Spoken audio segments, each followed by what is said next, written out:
Hey, friend, welcome to another episode of the podcast. We are grateful to have you listening, watching, whether you're in your car or at your home, somewhere in between.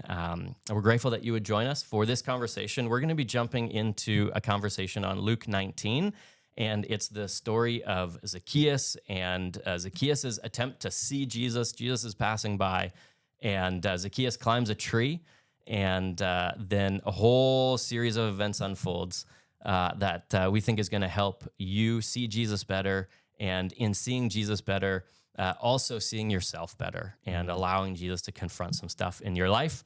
So I thought, Justin, like your opening line, you started off with the thesis. Like sometimes you want to bury the lead a little bit. Like you want to get there, you want to work your way there. And sometimes we just say, hey, this is the main point. So get it from the start and then let's work it out together. I thought this was one of those weeks where it worked perfectly well to just say, hey, this is my main point, that when you see Jesus and when Jesus sees you, that actually causes you to see yourself differently. Like it's confrontational. We don't like that word. We don't like how it feels, but seeing Jesus and allowing Jesus or being drawn into a place where Jesus sees you really does confront you with, I think toward the end of your sermon, you talked about holding a mirror up to yourself. So we're talking about seeing Jesus. Yeah, well, and in part because like we have, especially if you've grown up in the church, as I kind of alluded to, you end up having this Sunday school-esque version of this story. And so it's like, no, let's right off the get-go, let's reframe this and talk about it as adults, because this is in many ways, there's a lot of heavy stuff going on in this story for us. Yeah. So let's hop into the first question then. And I think we're going to kind of move through the passage chronologically. So if you are reading along, if you're in a position to read along, you can find Luke 19, opening verse, and away we go. But for you, Justin, and for us, we see Zacchaeus climb a tree. So I think you painted this picture really well. Jesus is coming into town and moving through. There's crowds with him. There's probably crowds coming to see him, some combination of that going on. And Zacchaeus wants to see Jesus. And like it's an interesting thing. Like, why did he? What was going on in his life? Like, what did he heard about Jesus? But he wants to see Jesus. He can't. And so he climbs a tree. And I think as an opener for the listener, one of the questions that I wrestle with, I think that we all wrestle with, is so Zacchaeus climbs a tree, which meant that there were obstacles to him seeing Jesus. We live in a day where I think there are plenty of obstacles preventing us from seeing Jesus. So I think it might be helpful to just even start by saying, hey, for the person who's out there who, like Zacchaeus, wants to see Jesus, but is finding like there's a crowd in the way. What are some of those obstacles? And then what are some trees that they can climb? So in other words, what are some practical ways of like removing the obstacle or working around the obstacle or seeing over the obstacle? Okay, I think the first obstacle that comes to my mind right out the get-go, just because it was fresh in my mind dealing with a parental situation recently, is just noise. And just the constant barrage of things that we get to see that are like, it's like, hey, YouTube for me is like just guilty all the time of just like, if I'm cleaning, if I'm doing whatever, throw a video on, watch podcast, whatever. Like we live in constant noise, right? And we've talked about that, in other ways, with social media, with whatever else. For me, it's YouTube, right? Like where it's like, I have so many great like content creators that I love and want to follow. And like, we literally put this podcast on YouTube. So it's like, I'm not anti YouTube clearly, but that's fair. But that sort of thing, this constant engagement, constant entertainment, can be a barrier to us seeing Jesus. It can be. Yeah. Like it feels a little bit to me like so, and I'm even like internally I'm feeling it because I'm like, but except that when I'm doing something, like I'll put headphones in. I'm learning so that I'm blocking out other noise, right? So that I can do what I'm doing. Put on the noise canceling, exactly, so I can focus. But really, like you're adding, which I agree with. It feels like this constant partial distraction Yeah. or constant partial attention would be another way of putting it. So that you're never fully attentive to what is happening right in front of you. Yeah. Because there's always something else going on. Yeah, and I think it's going to be like I think it's a problem for our generation, but it is, I think, increasingly a problem for a younger generation that have grown up with access to tablets and tech everywhere they go, right? And so one of the refrains that I hear from lots of kids, and I won't point the finger at my own because I hear it from lots of kids, is the moment that those things are taken away, or that like you're sitting outside and there's nothing particularly to do. It's I'm bored, and so but having some conversations about boredom and how boredom is good. And boredom is necessary, and boredom allows us to hear. I think even from just a spiritual perspective, boredom can allow us to just be more in tune with what's going on in us and in our relationship with God, and to it really can be just the constant barrage of stuff, everything from social media to news, the news cycle, to just having the constant hum of something in the background to fill some void in us, like. That is at some point going to be problematic. Yeah. I just finished this book it's a secular book on hope, and I thought it was terrible. And so I'm not going to name the book. I just, from the start to the finish, I disagreed with everything. And it just, good for you for finishing it. It ended in this just deeply sarcastic, hopeless place.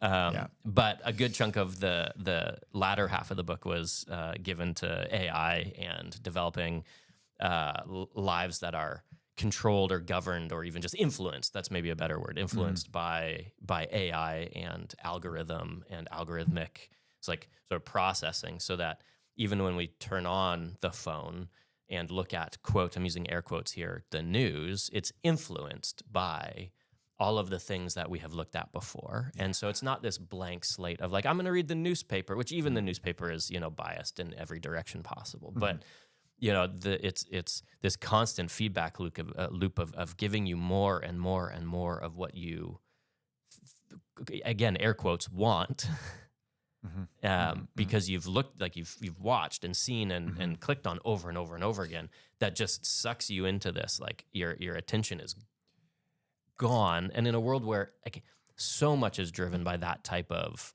like advertising, social media, everything. Even, we joke about how if you say the name of a product too many times, then your buddy's phone is going to start giving them ads for that product. Oh, it happened the other week by one of my family members. Like they have a certain brand of vehicle, and I didn't know that they had that brand of vehicle. And I came in the house and it was like, oh, who's got that car? I won't name the brand because then I'll get more of it. And literally minutes later, it was appearing on my Facebook feed. I was like, this is messed up. So you talk about noise. We talk about, I think you even just mentioned stuff and constantly being partially attentive and attention being pulled in other directions. What are some ways so you mentioned boredom. What are some ways that you can start to climb the tree to see Jesus? At some, I don't know whether you could consider climbing the tree for Zacchaeus like a radical move. Like maybe that was a little undignified. I'm not quite sure. Yeah. But there may be some radical things you might need to do. Like you might need to be like, hey, I'm gonna like we talked about last summer. We're gonna go off a social media sabbatical for the summer and just decompress, unplug all the things like that. That may be the thing. That may be the thing that will kickstart something that is a healthier relationship with some of the things that are distracting us, the crowds, so to speak. But I tend to think that sometimes what we actually need is just smaller daily practices that are going to allow us to, for me. So okay, this is like a very new thing. So don't don't hold me to this. But I watched this video on YouTube about how this guy's like, hey, if you do nothing else, and if you just do 30 push-ups a day and nothing else, here's the physiological and psychological and mental benefits of doing just 30 push-ups a day. And I'm like, oh, I can do that. That's great. So like, I mean, I'm only on like day 4. So like, again, great. this is brand new, but I was quite fascinated by, as he was going through, and it could all be junk science. I have no idea, but I'm like, hey, you know what? 30 push-ups is 30 push-ups. That's good. And so I think like similarly for our spiritual lives, like there are so many just little things that we can do. Sometimes it's not about the massive grand gestures. Sometimes it's just about taking that little step of faith and saying, hey, I'm going to maybe get up just, I don't know, 15 minutes earlier. Or I'm going to instead of scrolling for a half an hour in my morning, routine, I'm going to sit and just be quiet and like not with any aim, but like, I'm just going to like, maybe pray, maybe just sit in quiet and just see if God has something to say to me in that moment. There are so many small things that we can do that are going to positively affect our ability to see Jesus. And I think one other thing that I just wanted to catch as you were talking about like AI and the way that our devices sort of interact with all these things is that one of the greatest dangers that I am deeply worried about is that as we get fed all of the same stuff that kind of confirms our biases and whatnot, that we end up making Jesus into our own image. And so then we end up seeing Jesus wrongly. And so there's got to be some things that we can do, regular practices that are going to sort of like take us out of that algorithmic bias and help us to truly see Jesus. Yeah. So, and I think that starts to happen for some people in the crowd, right? Yeah. So, obviously we could have a whole long conversation around other distractions, other practices, but I think I hear you saying something rather than nothing. Yeah. Right. Which I think is great because I do like, I feel my own self going like all or nothing kind of mentality. And I know a lot of people who are in that same vein, like all or nothing mentality. And we need to get out of that for spiritual practices. I think for many places in life. Yeah. And into this, no, something is better than nothing.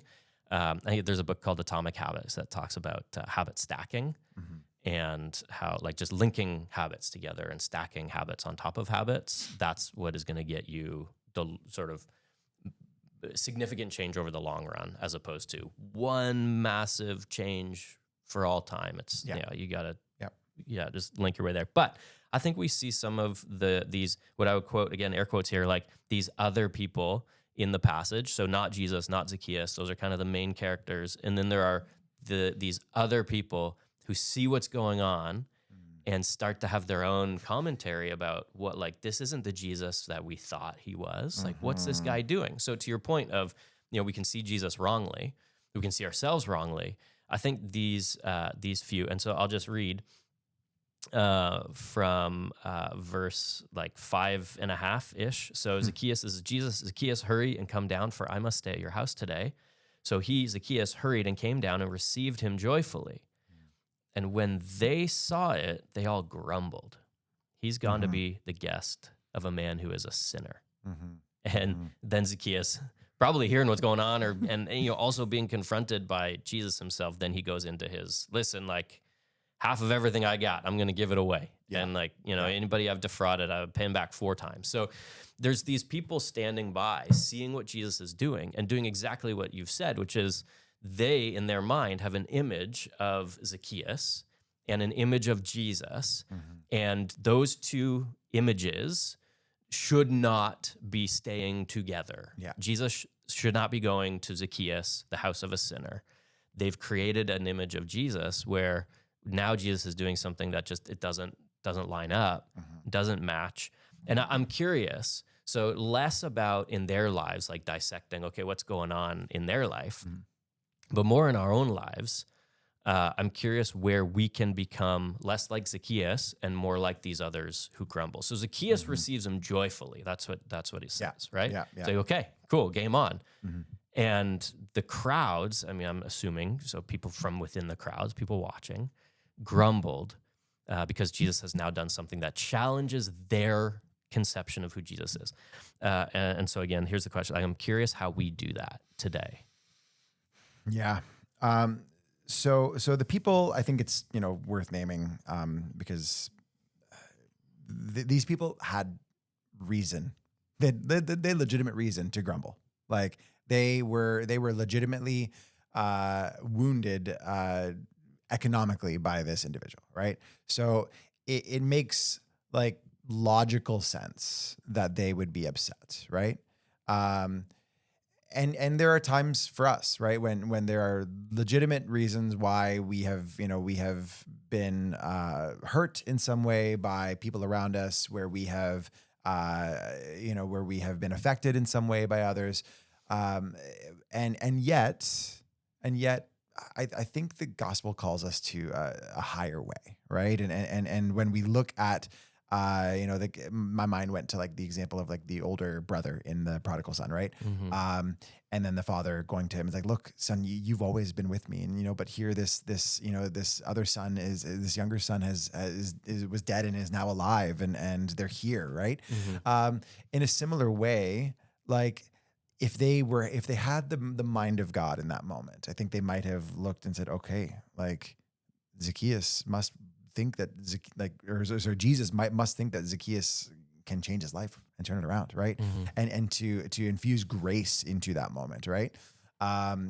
So other ways that we can be like the crowds, I think we can be very unwilling to give people second chances. And I always want to, preface that by saying is that there are going to be times where it is very good to say like, hey, this person has done something particularly harmful that I cannot be in community with that person. I think about situations of abuse. I think about situations where there has been like grievous harm of some kind, right? I think it is right and good. And there is no issue in my mind with saying like, look, I can forgive. I can understand that they might receive God's grace, but I might never be able to be in community with them. Like that's like perfectly acceptable. But there are lots of times for way less, for way more petty reasons or whatever that will just kind of cancel someone.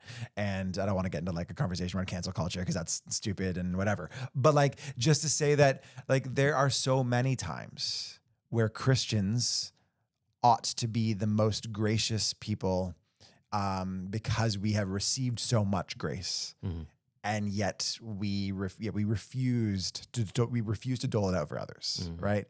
So I mean, I'd be curious, like once Zacchaeus has made his reparations, I'd be curious how the crowds responded, right?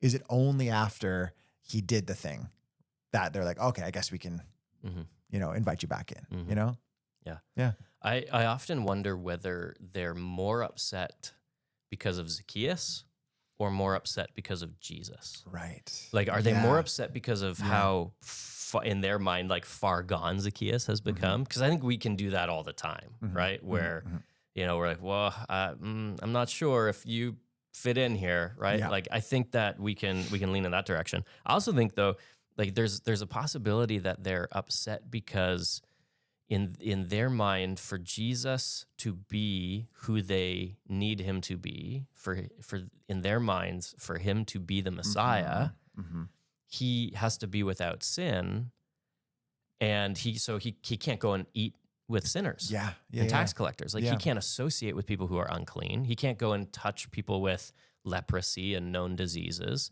because in their economy of salvation and healthy and sick, life and death, all of it, the flow of, and I'm going to be very careful here with air quotes, so please, if you're listening, air quotes abundant, like the direction of contamination, as it were, flows from unhealthy to healthy, from sick to healthy, from sinful to unsinful. And so for Jesus to be with this tax collector is to be identifying, like in their minds, with his sin.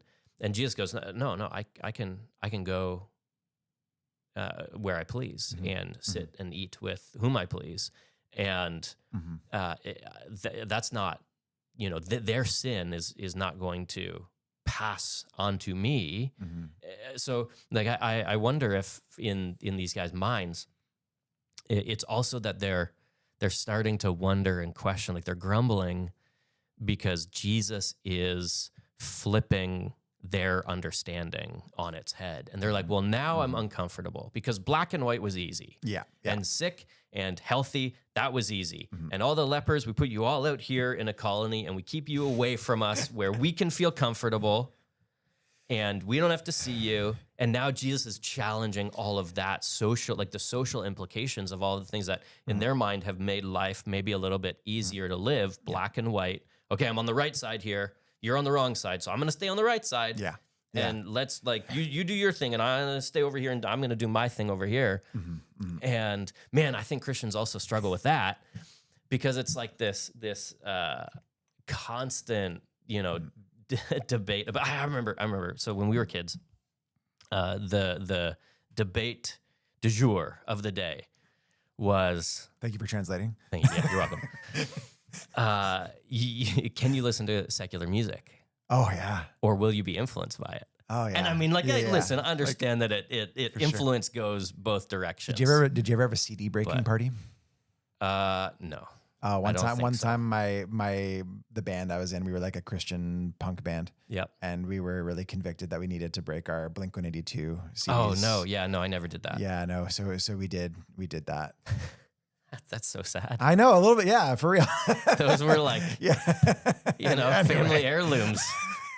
3 generations from now, they're all in Apple Music. It's okay. No, algorithm, okay. Man. So no, I never did that. But I remember how nervous I was to ask my dad if I could buy a CD that wasn't a Christian CD. Yeah. And I remember like, oh man, because I think the first CD I ever owned was DC Talk, Welcome to the Freak Show. Oh. And then like Newsboys and like your typical cliche like Christian music. We're dating ourselves. And yes. Yeah, it's good. So I remember asking if I could buy a secular CD, and my dad laughed. And he took me to like, he's like, have you seen all of my music? Like, so my dad loves music. Yeah. And we just like most recently we went to see the Guess Who, which is also super, super dating. I've seen the Guess Who, or I've seen some of the Guess Who 3 times iterations in my life. Yeah. Iterations. That's fun. And so music has always been a big part, but I remember just how nervous I was, and then how relieved I was with his answer. But that was the debate, right? Yeah. Like, can a Christian rightly listen to non-Christian music without? Will it taint you? Yeah. Are you just gonna suddenly go off the rails? Like, is that gonna be a thing? So, like, I do think we argue about this kind of stuff a lot as Christians. And there's good merit to being like wise about what we ingest on a regular basis, but also like we're not called to be cloistered away from the world. Right. There's as you were talking, there's a phrase that came to my mind, and it's probably been written down somewhere, and it's probably not original at all, but it's just grace is messy and we don't like it. Yeah. That Jesus is giving this man grace, just even by being in his presence, by going to his home, that in and of itself is an act of grace. And when we see messy grace, like there are a subset of Christians who are going to grumble about it. Mm-hmm. They're not going to be happy about it because I mean, this is nothing new, right? You go back to like, the story of Jonah and when God, saves the Ninevites and Jonah gets like literally mad about it, even though he was the one that was the one preaching the message of damnation. And then they turned and he's like, I wish they hadn't done that. God, why would you give them grace? Why would you forgive them? Like there's something about that we don't like because we have this like internal sense of our own justice, our own category of justice. And it's not always God's justice. Here's the thing about grace. We want grace when it is given to us. Mm-hmm. But as soon as we see it given to someone else, we struggle with that immediately. Grace for me, but not for thee. Yeah. So, okay, in this line, then we see these people grumbling and looking at what Jesus is doing, and then Jesus has a very specific response. This was actually a question that was sent in to us, and the question is I'll read a variation of it. But why is Jesus not speaking directly to Zacchaeus in his response?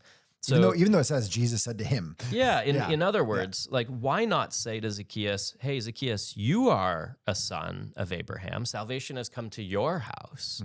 why does Jesus instead turn and say, like, this man is a son of Abraham, salvation has come? So what is Jesus doing in that moment?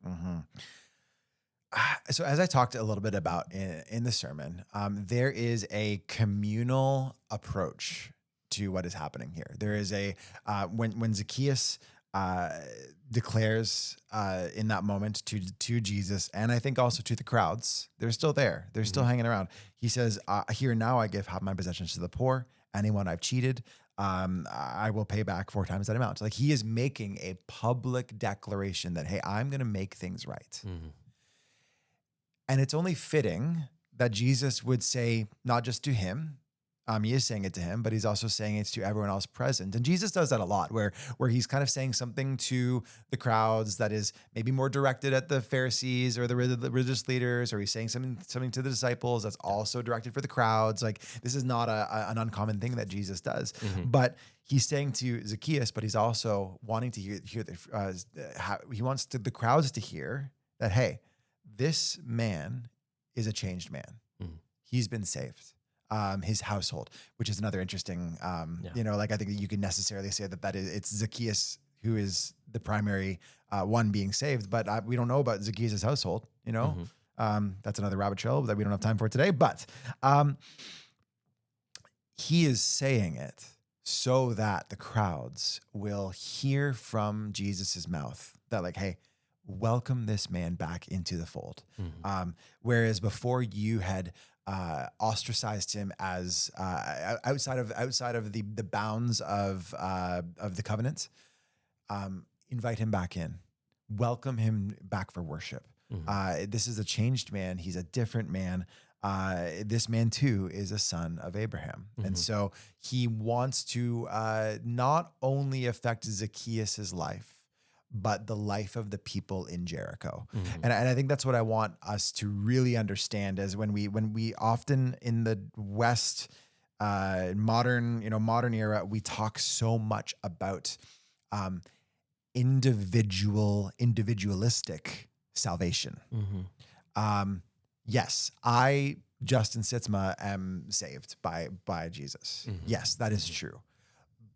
But when I am saved, and when my household is saved, and when the people around me are saved, like, it has a ripple effect. It makes a difference in the world around us, which is kind of what I was trying to get at with, toward the end, which I think we'll get into in a moment. But, like, just that there is a significant impact when one person is saved.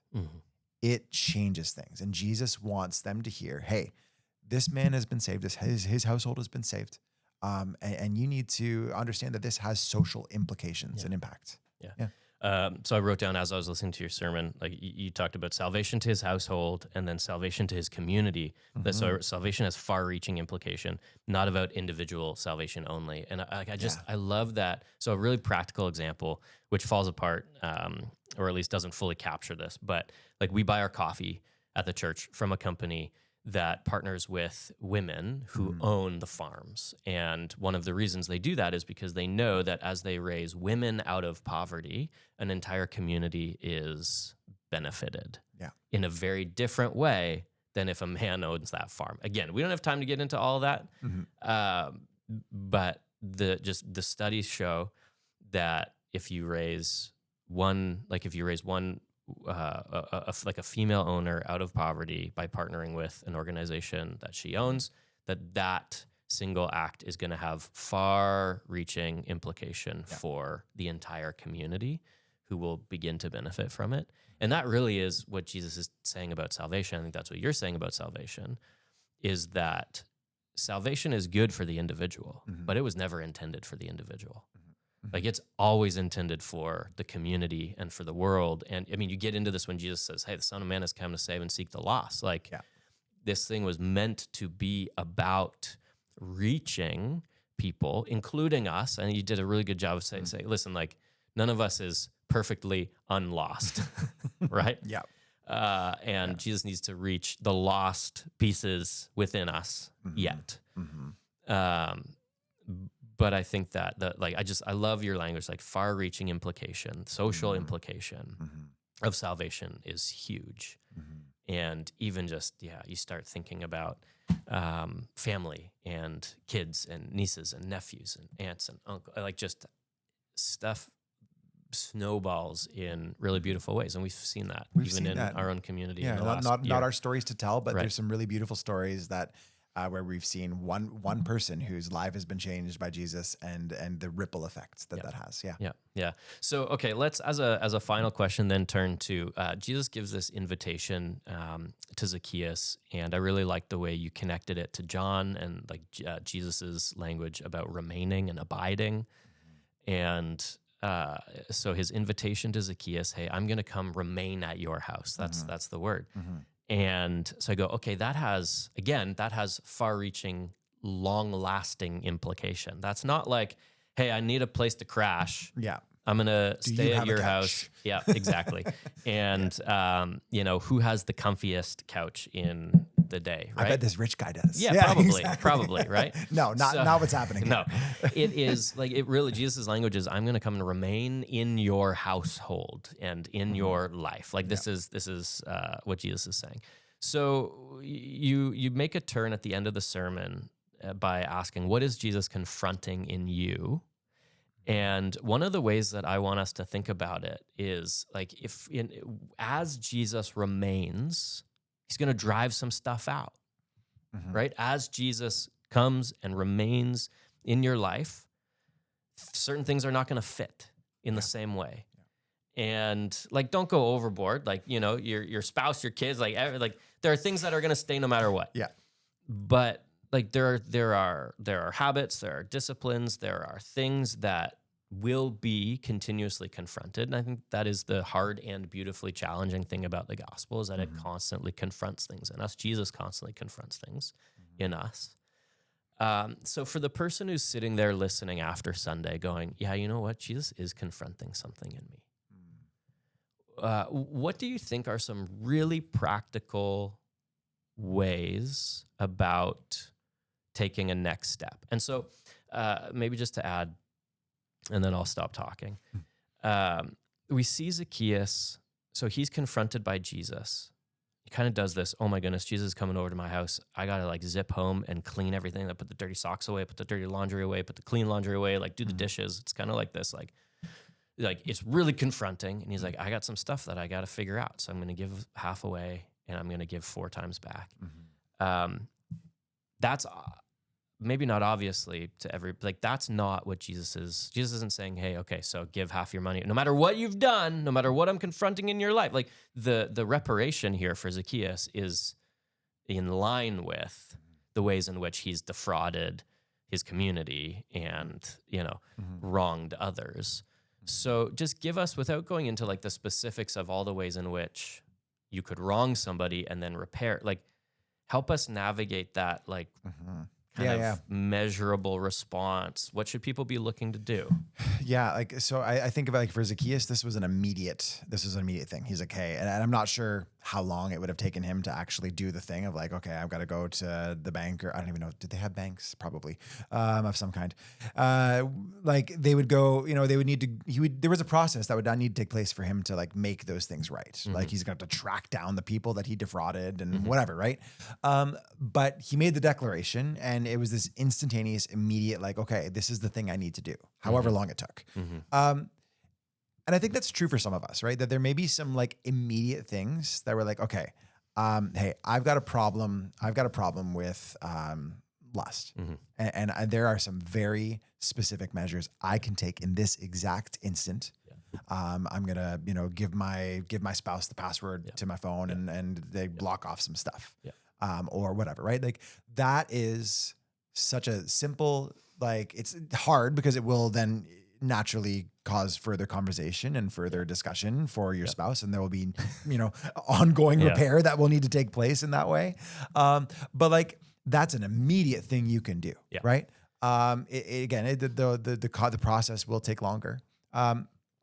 But then for others, like I'm thinking about, perhaps Jesus is confronting you with like a relationship that's gone sideways that you need to make right. That does not happen overnight. Yeah. Like that is a that is often a long process of, maybe therapy, maybe it's, like an initial point of contact where you just, have a conversation, and it's, a months long, maybe even, years long process of repair and rebuilding a connection. Right. And so some of these things are going to be really like instant and like, hey, this is a very practical, real thing that I can do. And then other things are going to be like, this is something that's going to take a while, and I got to be in for the ride here. Yeah. So for me, I'm hearing, so you're preaching, I'm listening to it. I'm actually listening like with headphones on, and I'm hearing my kid, who said to me, so I'm putting her to bed one night, and I had my phone with me, and she rolls over. So I like have my hand on her back, just helping her. She rolls over. She's like, Dad, I really don't like it when you have your phone. Oof. Yeah.